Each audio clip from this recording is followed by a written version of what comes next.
സ്വർണ്ണവിലയിൽ വീണ്ടും വൻ വർധന. പവന് 640 രൂപ കൂടിയതോടെ വില 82,080 രൂപയിലെത്തി. ഗ്രാമിന് 80 രൂപ കൂടിയതോടെ വില 10,260 രൂപയായി. പണിക്കൂലിയും നികുതിയും ചേർത്താൽ പവന് വില 93,000 രൂപയോളം വരും. ലേബി സജീന്ദ്രൻ നമുക്കൊപ്പം. ലേബി സജീന്ദ്രൻ, അപ്പോൾ ഒരു പവൻ സ്വർണ്ണം വാങ്ങണമെന്നുണ്ടെങ്കിൽ 1 ലക്ഷവുമായി കടയിലേക്ക് പോകണം, 7,000 തിരിച്ചിങ്ങി തരും. അതല്ലേ ഇന്നത്തെ വില നിലവാരം വെച്ച് നോക്കുമ്പോൾ മനസ്സിലാക്കേണ്ടത്?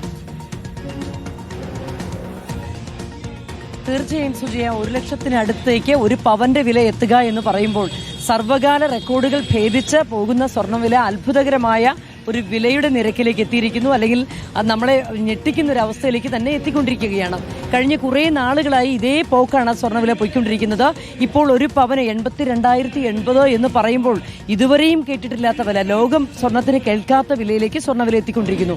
അന്താരാഷ്ട്ര വിപണിയിലെ സ്വർണ്ണവിലയുടെ വിലവർധന തന്നെയാണ് ഇവിടേക്കും പ്രതിഫലിച്ചുകൊണ്ടിരിക്കുന്നത്. ഏതായാലും സ്വർണ്ണവില ഇങ്ങനെ കുതിക്കുമ്പോൾ അത് തീർച്ചയായും സാധാരണക്കാരന് അപ്രാപ്യമായ ഒരു അവസ്ഥയിലേക്ക് സ്വർണ്ണത്തിന്റെ വില എത്തുന്നു എന്ന് തന്നെയാണ് പറയേണ്ടിയിരിക്കുന്നത്. ഏതായാലും 82,080 എന്നൊക്കെ പറയുമ്പോൾ ഒരു പവന നികുതിയും ഈ പറയുന്ന പോലെ പണിക്കൂലിയും എല്ലാം ചേർക്കുമ്പോൾ 93,000 രൂപയിലധികം ഒരു പവന് നൽകേണ്ടി വരുന്ന അവസ്ഥയാണ് ഇപ്പോൾ ഉള്ളത്.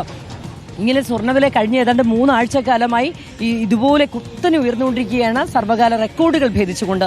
ഏതായാലും സ്വർണ്ണവില അനുനിമിഷം ഓരോ ദിവസവും ഉയർന്ന കാഴ്ച തന്നെയാണ് സ്വർണ്ണ വിപണിയിൽ നിന്ന് നമുക്ക് നൽകാനുള്ളത്. സുജിയ, ഓക്കെ, ലേബി സജീന്ദ്രനാണ് ഇന്നത്തെ ഗോൾഡ് അപ്ഡേറ്റ് നൽകിയത്.